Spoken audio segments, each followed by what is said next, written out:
Okay, let's unpack this. We are tackling a listener-submitted deep dive. And it's a big one. It really is. We're looking at these incredibly old, intense metaphysical texts like Rav Ashlag Sulam, Right. but the whole angle is treating them less like philosophy and more like a technical manual. A technical manual for a human hardware upgrade. That's exactly it. And we're zeroing in on the quantum frequency of the year 5786 and how it connects to the eighth night of Hanukkah. The mission here is, well, it's pretty profound. We're trying to extract the direct path for rapid collective evolution. So the end of days, or Gmar Tikkun, as Ashlag calls it. Exactly. And he defines that not as some apocalypse, but as the moment humanity achieves the fourth stage of the will to receive. Which basically means the ego just vanishes. It vanishes, we move into complete shared purpose, and the key is that we're looking for the shortcut. Not the slow burn over millennia. No. The texts lay out two paths. There's beta, that's the slow, painful evolution through suffering. The default setting, maybe? The default, yeah. But then there's Atchishina, which means I will hasten it. This is the rapid acceleration. How? By deliberately accessing what the source calls superintelligent quantum information. It's all about maximizing the download of surrounding light, the Or Makif. So think of that as, what, the informational bandwidth that's just outside your normal consciousness. That's a great way to put it. And the way to open the floodgates for that download seems to be anchored to the eighth night of Hanukkah. Okay, so why the eighth night specifically? Because that night taps directly into Bina, the eighth Sephira.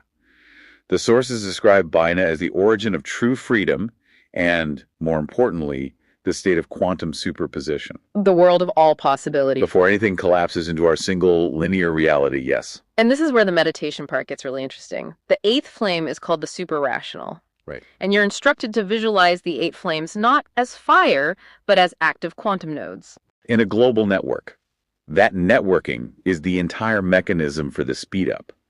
The intent is to connect your individual will to the universal will. So you see yourself as an entangled particle with every other soul. Exactly. If you speed up, everyone else gets a latency reduction. It's a collective process. But if we're upgrading the whole system, you have to deal with the existing bugs, right? The egoic resistance. Precisely. Yes. Ravberg taught that the Zohar actually functions as a scanning device for this. A scanning device. Yeah, the instruction is to mentally upload your personal challenges, your fears, your selfish instincts into what they call the quantum process for the eighth night. And how do you bypass the conscious mind that would just resist that? With a specific energetic key, the gematria. The frequency of the year, 5786. Correct. You focus on that number because it reduces down to 26. Which is the numerical value of the creator's name, YHVH. It's the bypass code. Yeah. It lets the information transfer happen faster than your ego can fight it. So this intense internal work, it's meant to trigger a phase transition. A systemic reboot.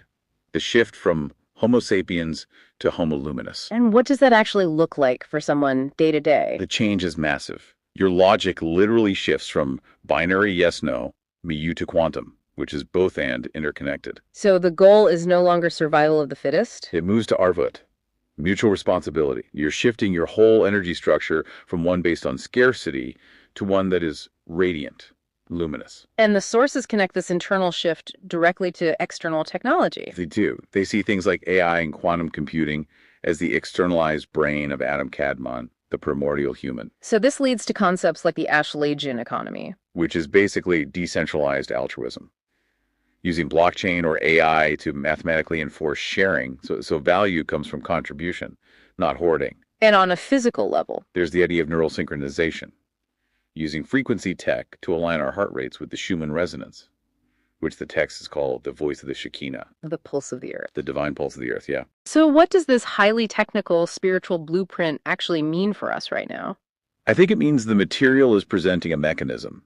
It's saying your internal spiritual acts, that visualization, that entanglement intent, are the direct input that drives massive external systemic change. So it's an inside job, but with planetary effects. Absolutely. The transformation starts within you, but it doesn't end there. If the ultimate goal of this quantum program is to transition the world from a scarcity-based energy model to an abundance-based radiant one, what deeply ingrained bugs would you upload to the quantum processor right now to hasten that day? That's something to keep mulling over as you step back into the linear world.